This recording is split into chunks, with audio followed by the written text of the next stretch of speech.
Welcome to another video on how to use Nautilus.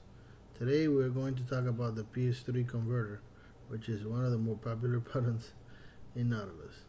To start it, just click on the PS3 Converter button, and here you go. So how do you use PS3 Converter? The short answer is, you don't. PS3 Converter was created in 2013, 2014 or about there as the only way of creating customs for PS3.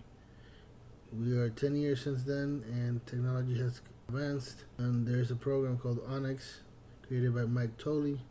He figured out a way of doing this more elegantly and with less issues. So I strongly recommend, if you want to play a song that was made for Rock Band on the Xbox, you want to play it on Rock Band for the PS3, you convert it using Onyx. You can click on the icon, you can click on the button that says click here for Onyx, it'll take you to Onyx download page, and you can download it, install it, run it, and do it that way.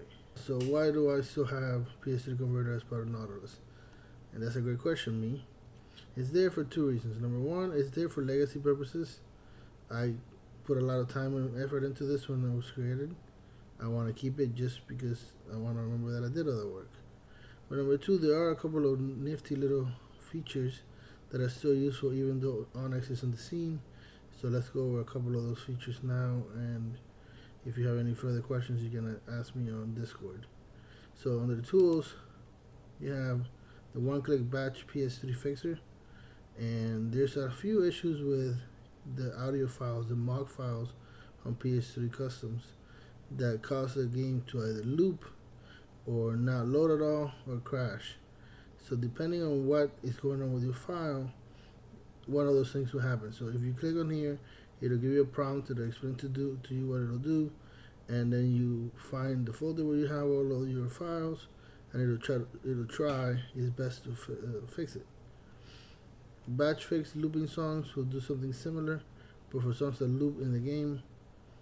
That makes an encode with quality 3 does what it says. It encodes the audio to quality 3, which should remove some of the issues for songs that were created for the Xbox with quality 5. This one, patch mod for PS3 use. The PS3 requires encryption, which the other systems do not require it, they just use it. And part of the encryption was not being done correctly. And now we can patch that with this tool.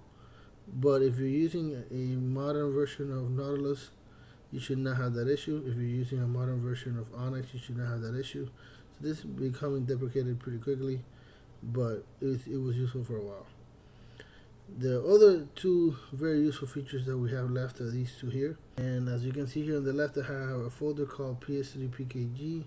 This is how Onyx converts the songs.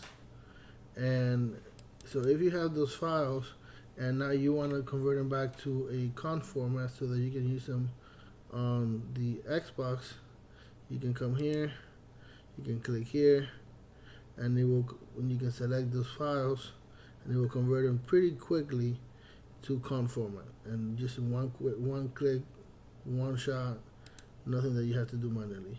But that only works if the PKG file was created with Onyx. If it was created any other way, it might not work.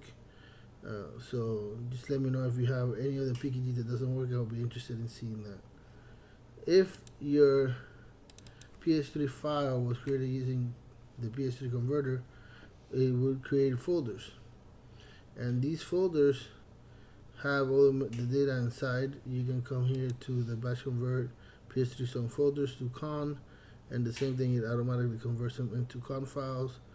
And as far as I know, there is no issue in converting these folders.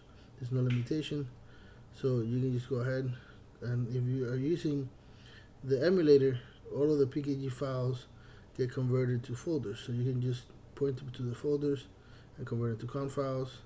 Or if you're PKG, then you can point it to the folder with the PKGs and convert it to con files. And then there's also this option to batch replace song IDs.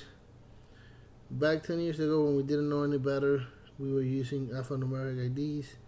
That we now know that causes issues with save games, that causes issues with playing online. So all of those issues were not things we were thinking about back then. We're thinking about them now. And this uses a code provided by Emma from be enhanced, which would create a unique song ID number, and you should be able to then play with that file online. You shouldn't have any problem saving your scores. It's pretty much foolproof way of fixing that one issue. The rest of these options are pretty obsolete at this point, so you don't need to touch them. So it's there just because it's there. Don't really use it unless you have a specific need to use it. If you have any more questions about it, hit me up in the Discord. And that's it for this video. Let me know if you want to see more videos like this one, and I'll keep on making them. Thank you.